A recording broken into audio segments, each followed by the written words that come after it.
Ah!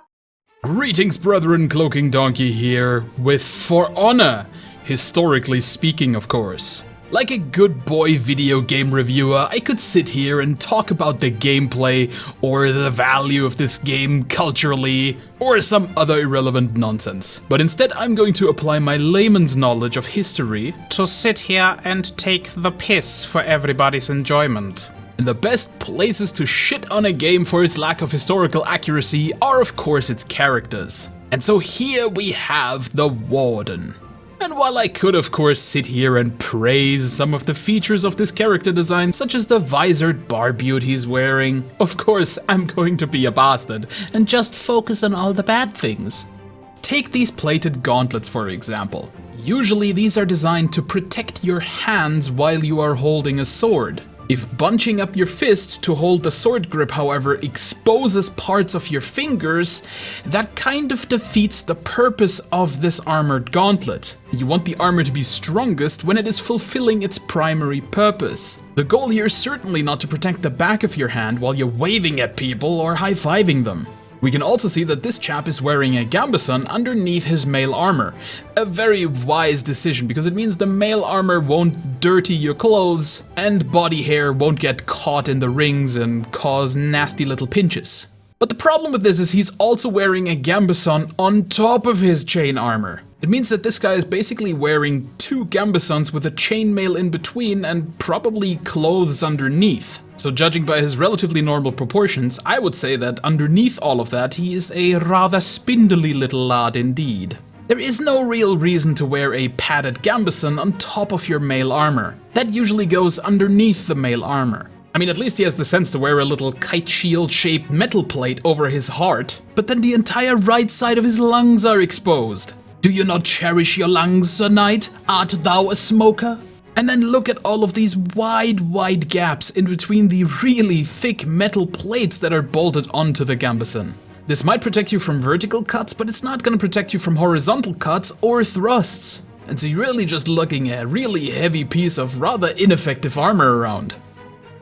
Next, the Peacekeeper, and just no. I've certainly said this before and I will gladly say it again. Tanned leather does not make for very good armor. It will not stop an arrow, it will not stop a crossbow bolt, and it will not even really stop a sword thrust. It may glance some minor cuts, but the trade-off is that you are slowing yourself down quite significantly with all of this pretend LARP armor. You might as well be running around without armor and at least have the mobility and speed advantage over your enemy. And I know this is going to be a very difficult reality to accept for some people, but lady bits also have no place on a medieval warrior / soldier. So for the Lawbringer, I would like us all to go through a little experiment together, shall we? I would like you to locate a piece of string, and then I would like you to go to your kitchen and locate a cheese grater, and then use the string to attach the cheese grater to the front of your face. Once completed, our experiment can begin. And I would like you to make yourself a sandwich, but hold, before you start making the sandwich, don't use a knife to make the sandwich because I don't want to be responsible for any missing fingers. I hope I made my point. A cheese grater does not necessarily make a good visor for a foot knight. Especially not if you are further destroying any sense of peripheral vision you might have had with giant pauldrons that reach for the sky and a big old feeding trough right in front of your gob. Seriously, what other purpose than lunch transportation could this thing have? Is it so the Lawbringer can flip up his cheese grater and have a little bit of a nibble in the middle of battle if he feels peckish? And could someone please explain to me what that chain is for? I mean, I get it holds that little police badge, but why oh why does it connect his nibble to his feeding trough? That makes no sense. Oh, and lastly, as someone who has done a lot of LARP in his time and tried all the amazing, cool fantasy armor that he saw on TV, I can tell you long, dangly leather bits with rivets in them are a terrible thing to hang from your belt. Because the very first time you take a jog, you'll whack yourself in the nuts so hard you'll be wishing you had stuck to historical armor. And now let's get to the noble samurai. I will admit my knowledge on samurai and Japanese war culture in general is rather shallow. But one thing I can tell you, the flappy, swingy shoulder pads were a very early samurai thing, so around 11th to 12th century, I believe. Whereas the rest of this outfit fits in a lot later, especially the kabuto he's wearing is definitely an Edo period kabuto, placing this at least into the 16th to 18th century. So you can see we already have a bit of a timeline issue here. But that's not even my biggest problem with the flappy, swingy shoulder pads. Because it also appears that our poor samurai here fell on hard times. And he had to craft his shoulder flaps from an old jewelry box and a breakfast board. Now, as I said, my knowledge of samurai is definitely a lot more layman than my knowledge of other parts of history, but I could tell you for damn sure that there was no wooden board armor. Wood is an incredibly inefficient armor material. Now, don't go crazy. I know there are examples of wood armor technically, but they're not this. They are bamboo pieces laced together like lamellar, or they are hard wooden rods interlaced together. But you don't want to just strap shields to your arm because it's incredibly unwieldy.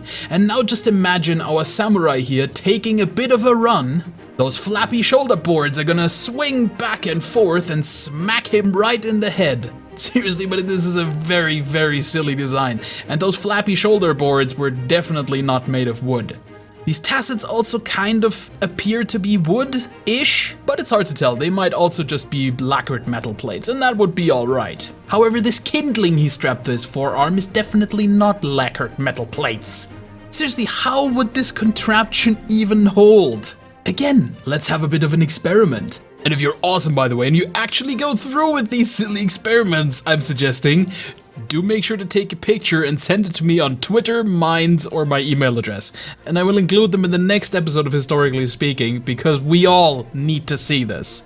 Go to your kitchen and locate 3 wooden spatulas. And then grab yourself a handkerchief, roll the handkerchief up into a sausage, and attach the spatulas to your arm with it. And then go about your daily business and see how long that contraption stays in place. While doing LARP, I have tried various things like this. And trust me, you want every piece of armor and equipment to be fastened to your body as solidly as possible, or else it go flying. So let's see how the Orochi does in comparison. The Orochi is of course the designated scorpion character of the bunch, which is highly unfortunate for him because he will have to wear this disgusting, sticky cloth face mask, which will get moist and gross within 10 minutes of wearing it in combat. Beyond that, he's also sporting an Edo period kabuto, and his armor, while it appears to be made of lacquered metal plates, just seems to be strapped to him with a bit of string. To me, this fella also seems like he is rather poor, because look at the dirty clothes he's wearing underneath his armor. Ugh, the filthy peasant can't even take care of his appearance. Disgusting! Shame for display! And oh, what do I see here? Those are either metal tassets made of a disassembled tank, or we are looking at yet more breakfast boards. Whatever the case, there are definitely more wooden accessories on this character. Why? What is the point? I mean, at least this time he seems to have glued them to his shirt, so they won't go flying quite as quickly as the other guy's kindling arm guards. But why would you strap a bunch of toy blocks to your arm with huge gaps in between so people can still cut your arm off? It makes no sense and seems so pointless. We can of course also see that this poor samurai has lost his scabbard and is trying desperately to fit in with the other samurai. The mask of the shame he has brought upon his family. But you won't sneak that one past the donkey. And now for the Vikings. It is a good thing indeed that I don't say any good things in these videos, because for these Vikings, I would have nothing to say. So in the interest of rubbing it in, let's mention all of the things that are good. This helmet actually looks historical. Well, minus the horns of course. Sadly, it's a little bit misplaced with Vikings because it's more of an Anglo-Saxon design. Also of note, the character is using a spear. Amazing! You should all go out and buy For Honor just because they put a character with a spear in their game. I am legitimately impressed, well done. However, this Soviet-era swimmer of a woman definitely does not know how to operate her shield properly. You see that little round metal thing in the middle of the shield? That is there because the shield actually has a hole behind that, where you can hold the shield. That is in fact the point of this kind of shield. However, as we can see by the position of her hand, she has apparently strapped this to her wrist, like you would with a kite shield, for example. This is of course a rather silly thing to do. But it's fine, we'll just blame this one on the steroids. Oh dear, and all the pieces of dead animal this woman is carrying around. It's like she's specifically trying to upset not just me, but Peter as well. But of course, I have saved the best characters for last. Because what the hell is this? I mean, let's not even get into all the bits of fur and the leather shoulder pads. And the fact that his silly shirt, 1, doesn't have any buttons and 2, doesn't even properly close. I guess it's just so he can rip it open heroically when he goes into his berserker rage. But what I would really like to talk about is this contraption. What the hell is even going on here? What exactly does this protect? The entire vital zone, your skull, is still exposed. And the only part of the helmet that you actually used is the one that impedes your vision. It's all the downsides of a spectacled helmet without any of the benefits. Why? I mean, really now, this looks so ridiculous. He doesn't even look like a fantasy Viking anymore. He looks like a third-rate Batman villain. Oh, watch out, Batman. You'll have to exploit his weakness by getting outside of his 90-degree field of view and knocking him in the head.